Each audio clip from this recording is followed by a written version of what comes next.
this video, we're going to go ahead and we're going to fix our issue with our footer that we found. Our client is calling and complaining, and they want it fixed, and they want it fixed now. They want it fixed yesterday. Why did this happen? Why would you let something like this go into production?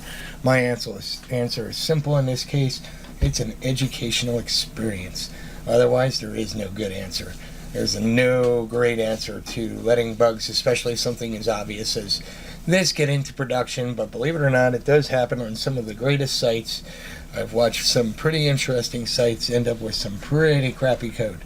So we're going to get to fixing it. And of course, in our last video, we created the 100-2- bug fix and branch.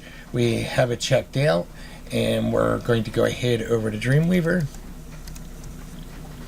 And we can see up here when we look in our branch that it's actually checked out. We'll go ahead and we'll just compare our file system real quick to our remote. All looks the same. Local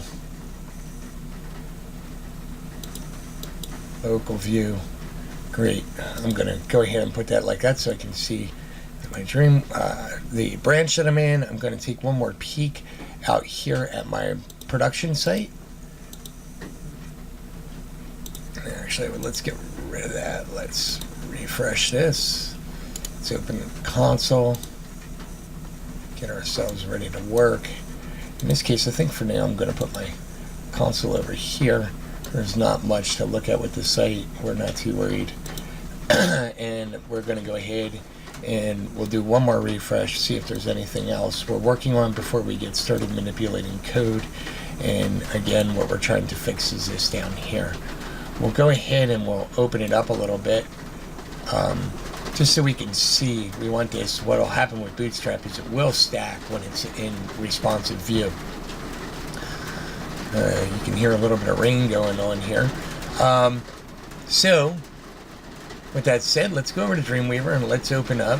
Let's close our assets folder, get that out of the way so we don't have to look at that. And let's scroll down and look at our footer and see what our fix is down here. And what we can see is we have a copyright container, which is that black row that we see on the bottom. And actually, if I go into split view and I do code and design, and let's actually go split view code live. And let's make it split horizontally, just so we can watch his footer and we can see what's going on up here. If we click up there, and we just hit Control minus just to reduce the size so we can see a little more. What we can see is this is taking up 6 columns, which is taking up half of the available space inside the div that it's inside of.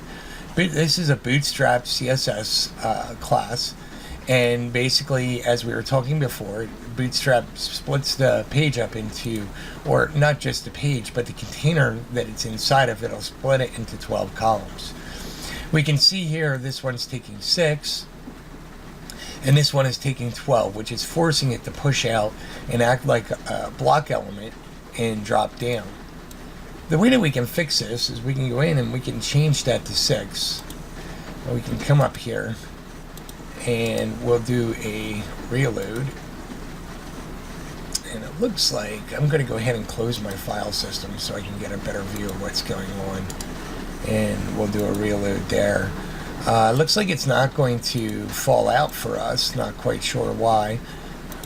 So what we can do is we can go ahead and we're going to take a view out on localhost. And we'll do that. We'll hit save. We'll do a refresh. We'll open it up a little bit more. Do another refresh. And we're not quite sure why that keeps falling over the way that it is. Alright, so a little tricky, but as usual, it's kind of funny. I'm looking at it and I'm quickly realizing that there's a mistake that the developer made when they did this.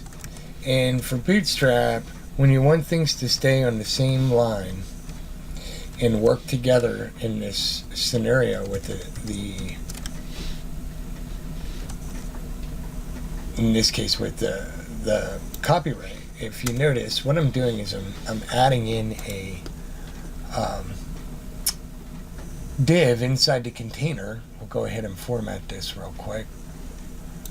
And we'll take another look down here, and we'll scroll this down, and we can see now we're almost where we want to be. What we had to do was actually add a row in between the container and the two columns, and close it off. By telling it we want it to be a row, it's allowing us to treat that bottom footer like it's a row.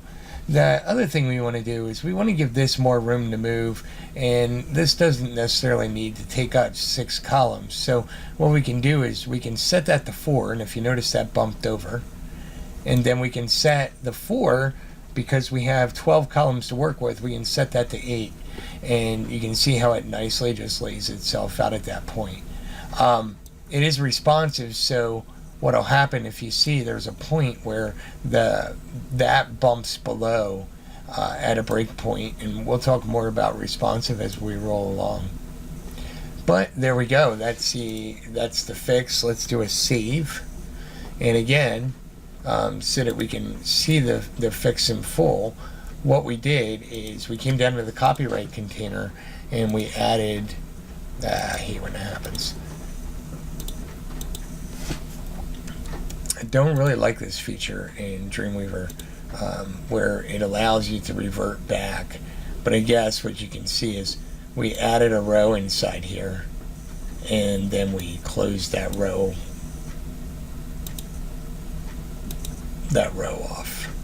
So we have the 8 column. We extended the links to 8 columns, and we shortened up the copyright to 4. And then we nested it inside of a row, and if we hit save at this point and we come out here and we're looking on our local host and we look at our footer and we clear cache, we can see that we now fixed that. It looks good.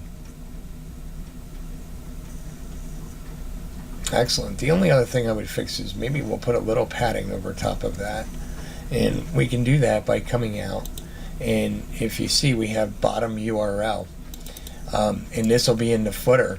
In Dreamweaver, we have this thing called Quick Edit, and when we click Quick Edit, we can see it opens up the footer CSS for us.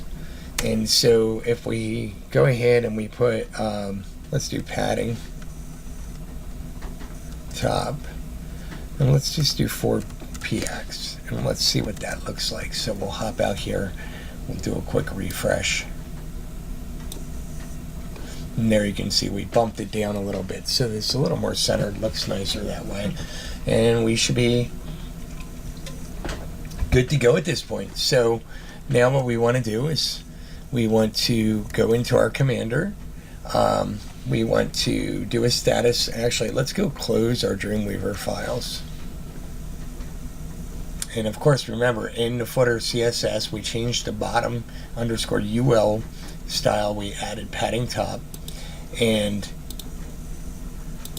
we added a row inside the container to nest the 2 columns. And that, of course, fixed our problem for us. So we did update the footer CSS and the index CSS, index HTML. So we'll close that file. Open up our commander, run a git status, we can see.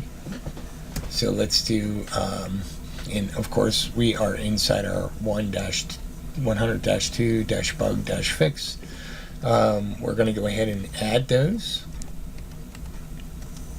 We'll do another status, see that they're added. And now we're going to do a commit. Fixed, copy, right in footer by adding a row around the columns and adjusting column widths.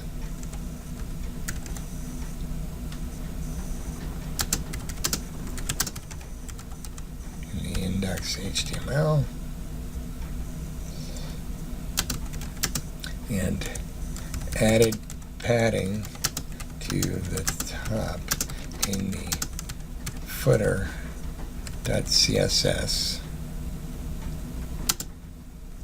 I think it was bottom. UL rule. Period. Here we go. Now we're committed. We're in a status. We're good. At this point, we're going to go ahead and push our branch up.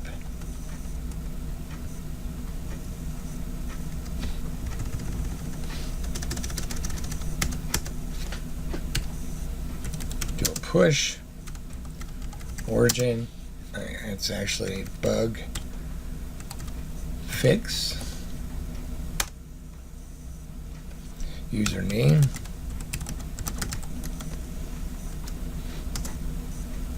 Password. It's pushing up. Let's go out and take a look. Come out to our code.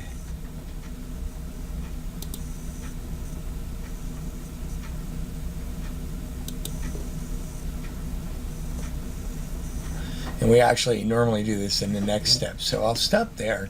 And we know that we're committed. We know that we're good. We look at localhost. We can see that classy is always going to show up. It's always going to be an issue. Then you refresh. We're on localhost. And our footer looks good. Everything looks good. Our client will be happy. So in the next video, we'll go ahead and we'll push these changes to everywhere that they need to be, and do our patch, what we call a patch to the server, which is just a quick bug fix to production. So we'll go ahead and we'll stop there and move on to our merge.